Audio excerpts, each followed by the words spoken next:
The Southern Colonies by Aiden, Brandon, and Dylan. Many different people lived in the South. Some people came from England to pay off debt.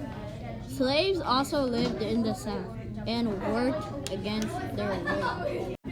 In the South, people specialized in tobacco, rice, indigo, forest productions, such as lumber and tar and pitch.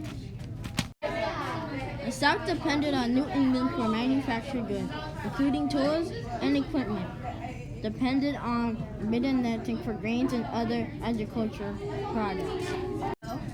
The South has the Appalachian Mountains, Piedmont Mountains, Atlantic coastal plain, harbors and rivers, fertile farmlands. They also had humid climate.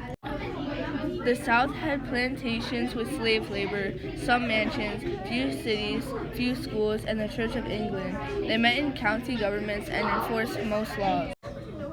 This presentation is from Aiden, Brandon, and Dylan. Our groups worked in a timely manner to get this planning done. I think we did a good job describing each slide.